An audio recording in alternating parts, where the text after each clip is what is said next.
오늘 우리에게 주신 하나님 말씀은 요한복음 9장 1절에서 12절까지입니다. 요한복음 9장 1절에서 12절 말씀을 제가 봉독해 드리겠습니다.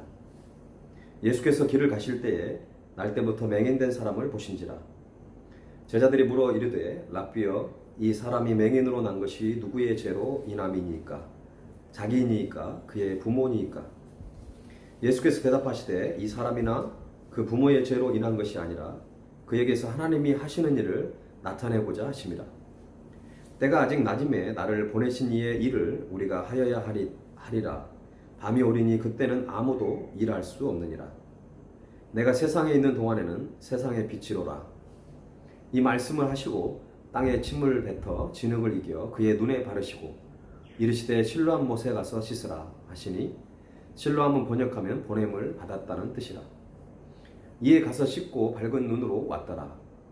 이웃 사람들과 전에 그가 거린인 것을 보았던 사람들이 이르되 이는 앉아서 구걸하던 자가 아니냐. 어떤 사람은 그 사람이라 하며 어떤 사람은 아니라 그와 비슷하다 하거늘 자기 말은 내가 그라 하니. 그들이 묻되 그러면 내 눈이 어떻게 떠졌느냐. 대답하되 예수라 하는 그 사람이 진흙을 이겨 내 눈에 바르고 나더러 실로암에 가서 씻으라 하기에 가서 씻었더니 보게 되었노라. 그들이 이르되 그가 어디 있느냐. 이르되 알지 못하노라 하니라. 아멘. 우리가 이 땅에 태어나고 살아가는데 선택할 수 있는 것이 있고 선택할 수 없는 것이 있습니다. 선택할 수 있는 기회가 있다면 지혜롭게 잘 선택하면 되겠지만, 선택의 여지가 없다면 우리는 그대로 받아들일 수밖에 없습니다. 어떤 사람은 때로는 이런 말을 합니다. 내가 남자로 태어났다면, 대부분 여자들의 고백이겠죠. 또 어떤 사람은 내가 부잣집에서 태어났다면, 보통 가난한 환경에 태어나고 자란 사람들의 고백입니다. 그 외에도 내가 미국에서 태어났다면, 내가 그때 태어났다면, 또 어떤 사람은 내가 좀 더 건강하게 태어났다면 이라고 하면서 자신의 어떤 출생에 대한 어떤 바램을 얘기하기도 합니다. 그런데 우리가 언제 그리고 어디서 어떻게 태어난다는 것은 스스로 선택할 수 있는 일이 아닙니다. 오늘 본문도 보면 스스로 선택할 수 없었던 한 사람이 소개되고 있습니다. 이 사람은 태어날 때부터 시각장애인으로 태어난 사람입니다. 이 사람은 얼마나 억울하고 마음이 아플까요? 그 어느 누가 태어날 때부터 시각장애인이 되고 싶을까요? 아마도 그의 삶은 죽지 못해서 살아가는 삶일 것입니다. 그가 할 수 있는 일은 그저 길거리에서 사람들에게 구걸하는 일뿐입니다. 그가 시각장애인으로 살아간다는 것은 그 자체가 아픔이고 고통이었겠지만 그의 마음에 더 큰 고통이 있었습니다. 왜냐하면 그 당시에는 질병과 고난은 본인의 죄든지 아니면 부모의 죄든지 어떤 죄에 대한 하나님의 형벌로 여겨졌기 때문에 그렇습니다. 그야말로 그를 고통스럽게 하고 아프게 했던 것은 마음속 깊은 곳에 죄책감이었을 것입니다. 그는 하루하루가 이 죄책감 속에서 살아갈 수밖에 없는 그런 비참한 존재였던 것입니다. 그래서 2절을 보면 제자들이 시각장애인을 보면서 예수님께 이렇게 질문합니다. 우리 한번 2절을 같이 한번 읽어보십시다. 시작. 제자들이 물어 이르되 랍비여, 이 사람이 맹인으로 난 것이 누구의 죄로 인함이니까? 자기니까 그의 부모니까? 제자들이 이렇게 질문하는 이유는 아마도 둘 중에 하나라는 확신이 있었던 것 같습니다. 본인의 죄 아니면 부모의 죄 때문에 태어날 때부터 시각장애인이 되었을 것이라는 생각을 했던 것입니다. 사실 이런 해석은 구약적인 사고에서 나온 것입니다. 지금도 교회 안에서 그리고 신앙인들 사이에는 어떤 질병이나 어려움을 당하면 너무 단순하게 하나님의 형벌을 받았다고 그렇게 해석하는 경우가 많습니다. 그러나 이렇게 해석하는 것을 우리는 참 조심해야 합니다. 왜냐하면 예수님께서 그렇게 해석하지 않았기 때문에 그렇습니다. 3절 말씀에 예수님은 이렇게 말씀하십니다. 예수께서 대답하시되 이 사람이나 그 부모의 죄로 인한 것이 아니라 그에게서 하나님이 하시는 일을 나타내고자 하십니다. 예수님께서는 그가 태어날 때부터 시각장애인이 된 것은 시각장애인 본인이나 그의 부모의 죄 때문이 그런 것이 아니라 다른 이유에서 였다는 것이죠. 그러시면서 예수님께서는 이 사람이 시각장애인으로 태어난 것은 이 사람을 통해서 하나님께서 하시고자 하는 일을 나타내고자 한다고 성경은 분명하게 말씀하고 있습니다. 실제로 예수님께서는 이 시각장애인을 불쌍히 여기시고 그의 연약함을 치료해 주십니다. 6절과 7절에도 보면 이 말씀을 하시고 땅에 침을 뱉어 진흙을 이겨 그의 눈에 바르시고 이르시되 실로암못에 가서 씻으라 하시니 실로암은 번역하면 보냄을 받았다는 뜻이라. 이에 가서 씻고 밝은 눈으로 왔더라. 그렇다면 예수님께서 이 시각장애인을 치료해 주시면서 하시고자 하신 일이 무엇이었을까요? 사실 이것이 오늘 본문의 핵심입니다. 성경을 읽고 내용을 파악했다면 한 가지 더 들여다봐야 할 것은 성경 본문에서 전하려고 하는 메시지가 무엇인지를 우리는 찾아낼 수 있어야 합니다. 시각장애인이 시력을 회복하고 사람들에게 나타났을 때 대부분 사람들이 놀라면서 질문하는 것이 있었습니다. 어떻게 시력을 회복할 수 있었는가입니다.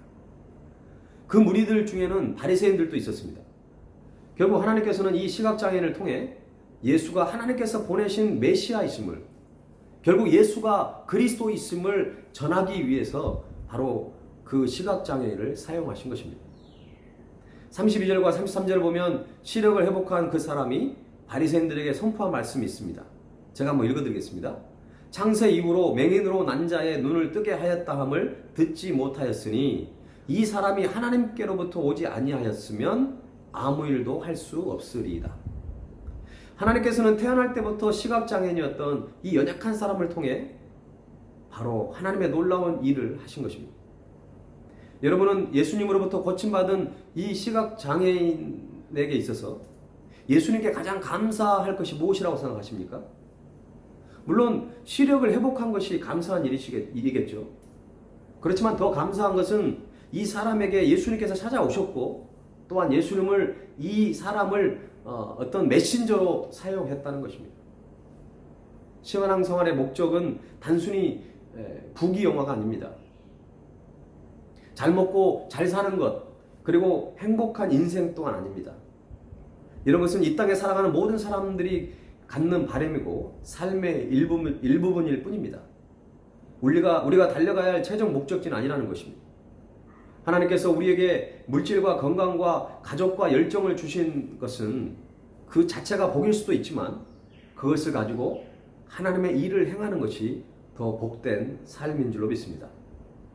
그리고 또 한 가지 중요한 것은 우리의 연약함과 우리가 당하는 고난을 통해서도 하나님은 여전히 일하고 계신다는 것입니다. 우리는 전혀 예상 못한 코로나19로 인해 고통받고 있습니다. 이미 우리는 아공산 분화와 발리의 지진으로 인해 힘든 시기를 보내본 경험이 있습니다. 하지만 지금은 그때보다 더 힘든 시간들을 보내고 있는 것 같습니다. 왜냐하면 그때는 아무리 힘들어도 교회에 모여 함께 찬양하고 기도하고 하나님께 예배하면서 서로 울고 서로를 위로해 줄 수 있는 그런 시간들이었지만 지금은 우리가 함께 모일 수 없는 상황에 처해 있습니다. 너무나 안타깝고 마음이 힘든 시기를 보내고 있습니다. 제가 더 힘든 것은 우리 성도들이 얼마나 지금 힘들어하고 있을까를 생각하고 많은 염려 가운데 있습니다. 일하고 싶어도 일할 수 없는 이 상황들, 직원들이 걱정되고 안타깝지만 당분간 문을 닫을 수밖에 없는 그런 현실들이 얼마나 답답할까를 생각하면 마음이 무너지기도 합니다. 그러면서 어떤 분들은 스스로를 자책하거나 누군가를 원망할 수도 있을 것입니다. 하지만 여러분, 코로나19 바이러스의 문제는 우리 개인의 문제가 아닙니다. 이것은 나라와 온 세계가 함께 풀어가야 할 숙제입니다. 중요한 것은 이 시점에 우리가 반드시 질문을 해봐야 합니다. 하나님께서 코로나19를 통해 하시려는 것이 무엇이겠습니까? 이 상황에 우리 그리스도인들은 어떤 메시지를 세상 사람들에게 전해야 할까요?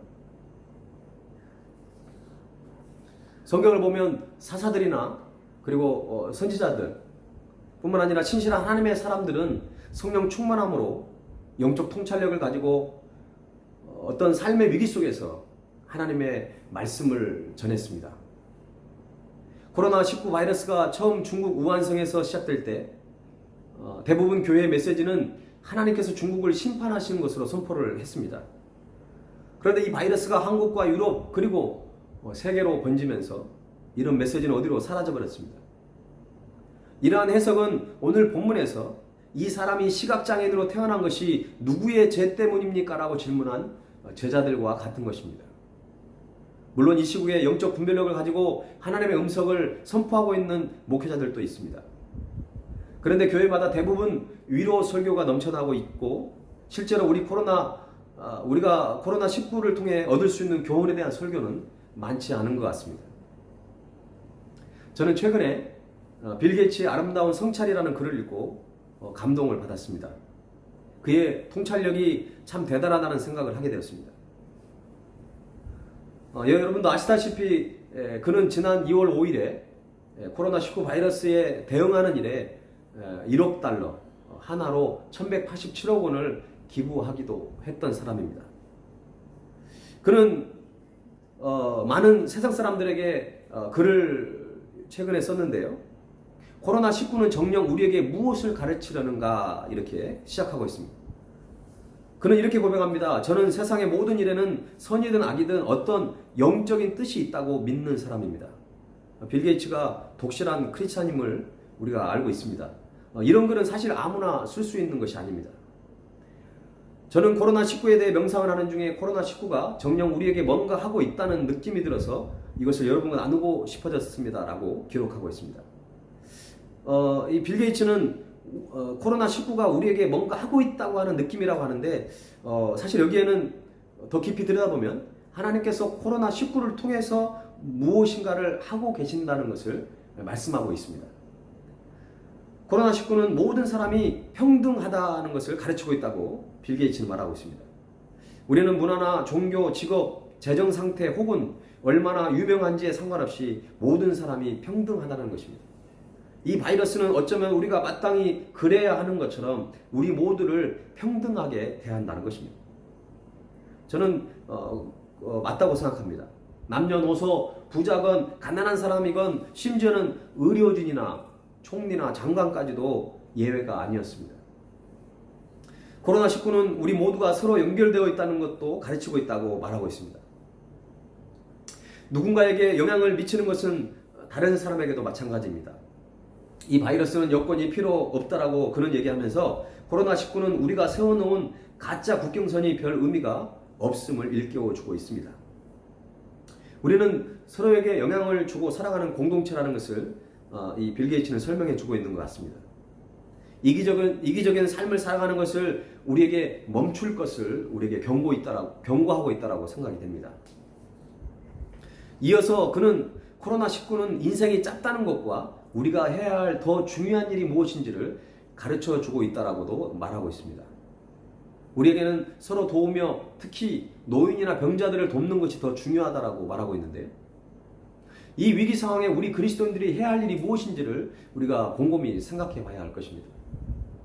이탈리아에서 코로나19 확진자로 치료를 받고 있었던 한 성직자가 있었습니다. 그 성직자가 링거 주사를 이렇게 맞아야 되는데 이런 주사약이 풍족하지 않기 때문에 그것을 젊은 사람에게 양보를 하고 본인은 오히려 죽어가면서도 죽음의 공포에 빠져있는 다른 환자들에게 예수님의 사랑과 복음을 전하면서 그들에게 힘이 되어주고 그들을 위로해주다가 결국은 하나님의 부름을 받았던 그런 사례들이 보고되고 있습니다. 결국 인생은 짧습니다. 우리는 언젠가는 하나님의 부르심을 받을 텐데 우리가 해야 할 일을 어떤 상황 속에서도 해야 한다고 하는 그런 메시지가 우리에게 있다는 것입니다. 몇 가지 더 말씀드리면 그는 코로나19는 가족과 가정생활이 얼마나 중요한지 그리고 우리가 이것을 얼마나 무시해 왔는지를 가르치고 있다라고 말하고 있습니다. 우리를 집으로 돌려보내서 우리 집으로 다시 만들고 가족의 유대를 튼튼하게 할 수 있게 해준다라고 얘기하고 있습니다. 참 공감되는 표현입니다. 제가 이 부분은 제가 지금 2주 동안 계속 여러분에게 말씀을 나누고 있는 부분입니다. 장신대 기독교교육학과 교수이신 박산진 교수님도 최근에 그의 글에서 이렇게 얘기합니다. 코로나19는 성도들을 교회 중심의 신앙생활을 가정 중심의 신앙생활로 변화를 갖게 했다고 했습니다.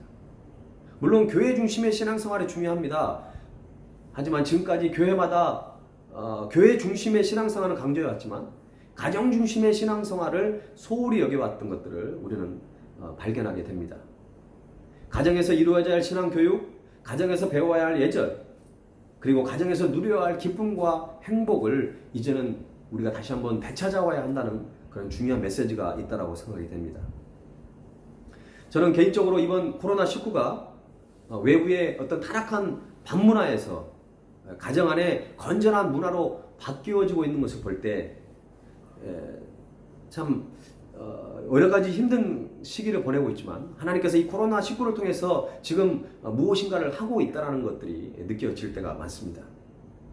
물론 이것을 어기고 돌아다니고 타락한 문화 속에 빠져 있는 사람들이 코로나19에 전염되기도 하고 있습니다. 코로나19는 그 외에도 우리 일이 무엇인지를 가르쳐주고 있다는 것이고, 또 코로나19는 우리의 자아상을 계속 점검하라고 가르치고 있다고 그는 얘기하고 있습니다. 우리가 스스로 대단하다고 생각하거나 다른 사람들이 우리가 훌륭하다고 생각한다고 해도 단 하나의 바이러스가 이 세상을 멈춰서게 할 수 있다는 것입니다. 이처럼 우리는 강한 것 같지만 연약한 존재라는 것을 이번 기회를 통해서 우리가 깨닫고 고백하게 되는 것입니다. 코로나19는 이 시간이 종말이 될 수도 있고 새로운 시작이 될 수도 있다고 가르치고 있습니다. 그리고 코로나19는 모든 난관이 지나간 뒤에는 평온이 있다고 가르칩니다. 인생은 주기에 따라 이루어집니다. 이번 일도 거대한 주기의 한 단계에 지나지 않습니다.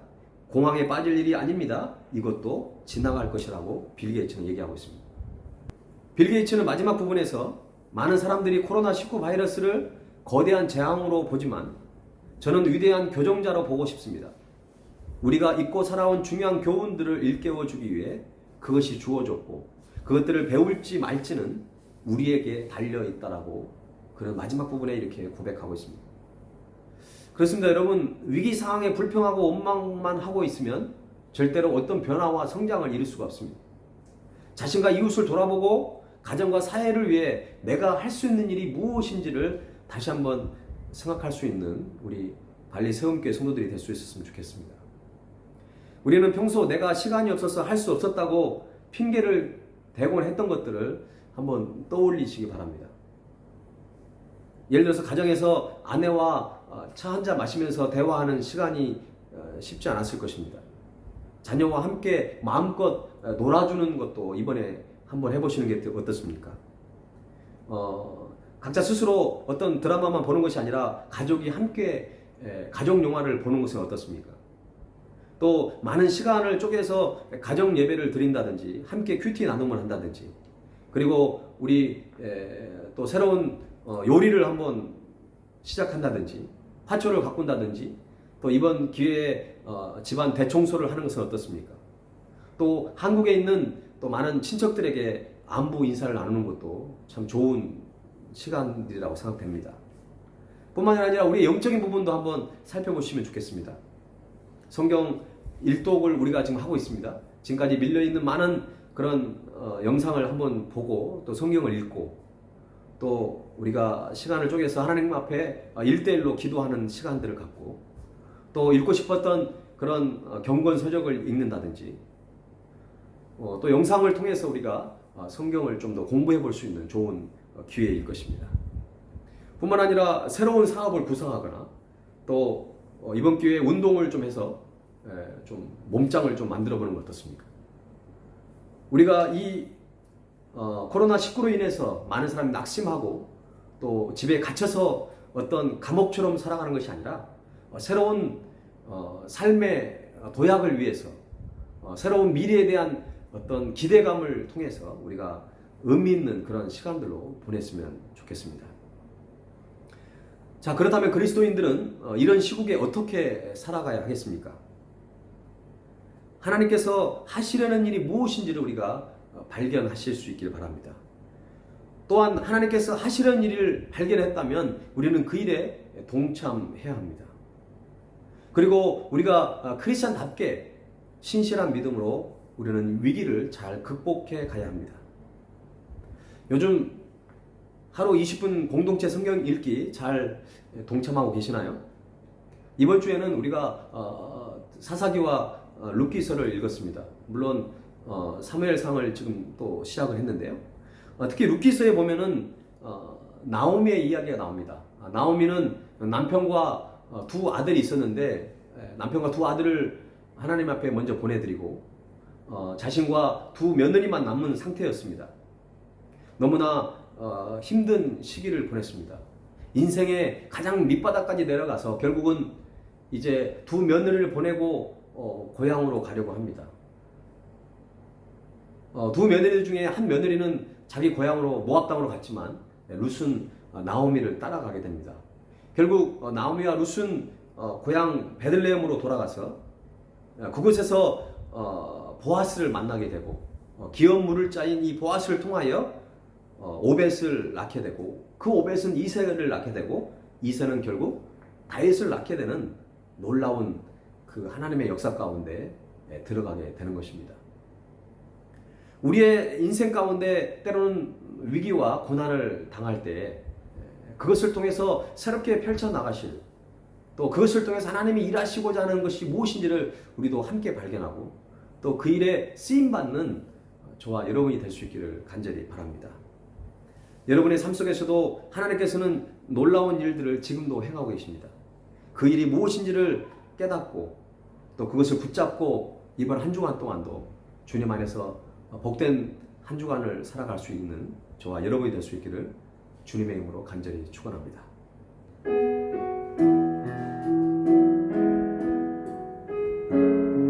이 시간 우리가 말씀을 생각하면서 이 찬양을 하나님 앞에 우리의 신앙을 고백하겠습니다. 날마다 숨쉬는 순간마다 내 앞에 어려운 일 보내 주님 앞에 내 맘을 맡길 때 슬픔 없네 두려움 없네 주님의 그 자비로운 손길 항상 좋은 것 주시도다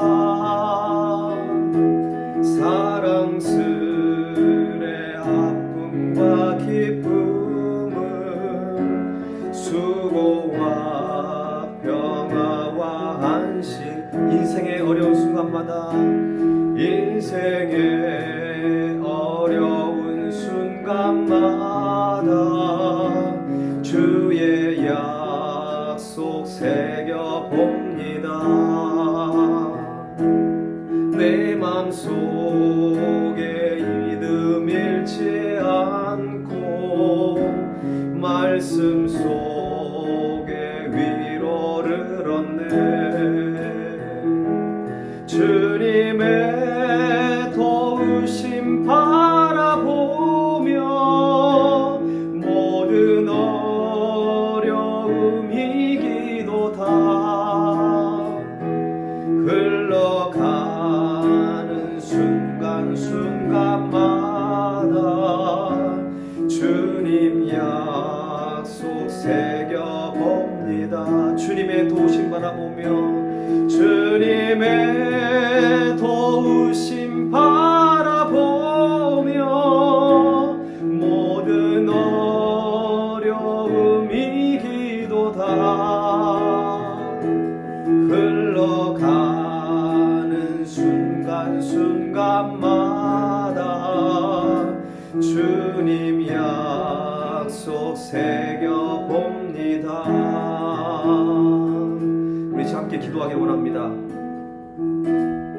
첫 번째는 코로나19를 통해 하나님께서 하시려는 일이 무엇인지를 우리가 발견할 수 있도록 기도합시다. 두 번째는 하나님께서 하시려는 일에 우리가 동참할 수 있도록 그리고 어떠한 어려움 속에서도 우리 발리 섬기에 속한 모든 성도들은 신실한 믿음을 가지고 이 어려움을 잘 극복해 나가므로 이번 기회를 통해서 우리의 더 신앙이 성숙되어지고 주님을 닮아가고 이것을 통해서 놀라운 하나님의 역사가 이루어질 수 있도록 이 시간 우리 합심하여 통성으로 하나님께 기도하겠습니다. 살아계신 하나님 아버지, 참으로 감사합니다. 하나님, 오늘 말씀을 통해서 다시 한번 주님의 음성을 깨닫게 하시고, 비록 저희들이 아버지 코로나19로 인해서 많은 아버지 무너져버렸던 마음들이 있지만 이것을 통하여 살아계신 주님을 만나기를 원하고, 이것을 통하여 하나님의 음성을 듣기를 원하고, 무엇보다도 이것을 통하여 우리가 하나님 앞에 쓰임받는 인생이 되기를 원합니다.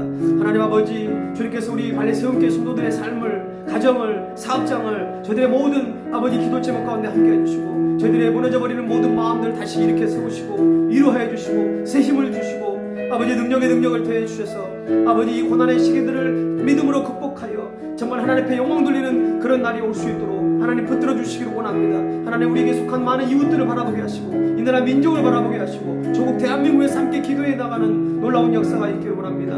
하나님 아버지, 함께 하시고 도와주시고 역사하여 주옵소서. 주님만을 바라보기를 원합니다. 우리 모든 심령이 주님을 향하기를 원합니다. 하나님의 이 말씀을 통하여 더욱더 저희들 하나님의 음성을 듣기를 원하고, 하나님 앞에 온전히 순종함으로 나아가는 모든 성도들의 삶이 되기를 원합니다.